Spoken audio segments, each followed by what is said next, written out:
જય શ્રી કૃષ્ણ ખેડૂત મિત્રો, હું છું જયેશ પાગડાર અને કૃષિ ઇન્ડિયા કોર્પોરેશન કંપનીમાં હું આપ સર્વે ખેડૂત મિત્રોનું હાર્દિક સ્વાગત કરું છું.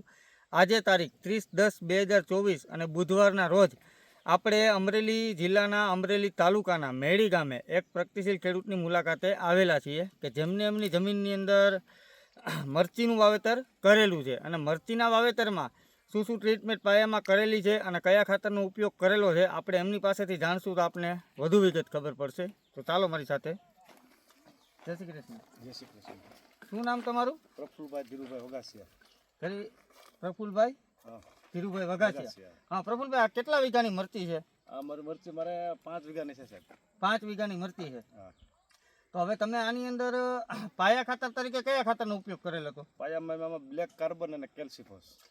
કેલ્સીફોસ બાયો એનપીકે અને કેલ્સીફોસ બ્લેક કાર્બન, બ્લેક આ કાર્બન બંને ખાતર મિક્સ કરીને તમે પાયામાં નાખેલા છે. આના સિવાય તમે કોઈ અન્ય ખાતર ઉપયોગ કરેલ છે? પાયામાં બીજું નહીં. ઓકે, તો તમને આ બંને ખાતરનો ઉપયોગ કર્યો તો તમને શું રિઝલ્ટ જોવા મળ્યું? આમાં ઉગવામાં સારું અને આમ મૂળનો વિકાસ સારો હતો.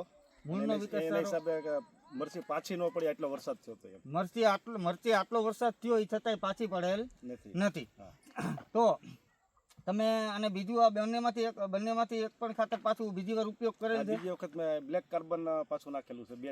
2 થેલી પાછી બ્લેક કાર્બન તમે 5 વીઘામાં નાખેલ છે. તો અત્યારે આ તમે બંને ખાતર ઉપયોગ કરેલ છે ઓલ ઓવર, તો તમને જે આ મરચી તમે કેટલા વીઘાની છે મરચી? મારે 5 થી 5.5 વીઘાની મરચી. 5 થી 5.5 વીઘાની મરચીમાં તમને આમાં બીજું મરચાની અંદર બીજો કઈ તફાવત જોવા મળેલ છે?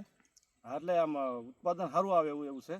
ઉત્પાદન અંદાજે વીઘે તમારે કેટલું આવશે? મારે પહેલી વીણી લગભગ 5 વીઘાની 100 મણ જેવી આવશે. પહેલી વીણી 5 વીઘાની 100 મણ આવશે. સૂકું મરચું. સૂકું મરચું. ફૂકાતા 100 મણ આવશે એમ ને? ઓકે, તો તમે આ ખાતર ક્યાંથી લઈ આવેલા હતા? ચલાળા અંબિકા એગ્રોમાંથી અરવિંદભાઈ પાનસુરિયા. ચલાળા અંબિકા એગ્રો, અરવિંદભાઈ પાનસુરિયા આપણી કંપનીના ઓથોરાઇઝ ડીલર છે. હવે તમે બીજા ખેડૂત મિત્રોને ભલામણ કરી શકો કે ભાઈ આ બંને આ ખાતરનો ઉપયોગ કરવાથી ઉત્પાદન સારું આવે અને આપણી જમીન પણ ફળદ્રુપ બને? આ ખાતર વાપરવાથી જમીનમાં સારું થાય છે. અને બીજા નંબરમાં કે મોલાદ ગમે એટલો વરસાદ હોય તો પાછી નથી પડતી. ટૂંકમાં મોલાદ છે અને વાપરવું, હું તો કહું છું કે વાપરવું જોઈએ એમ. વરસાદ છે એ છતાંય તમારે મરચી પાછી નથી પડી એમ ને? ઓકે, તો આપણે તમારા મરચામાં એકવાર નજર મારી લઈએ.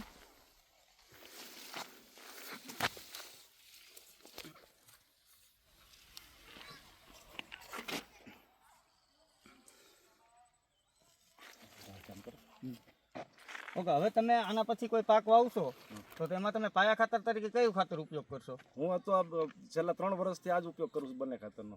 કેલ્સીફોસ બાયો એનપીકે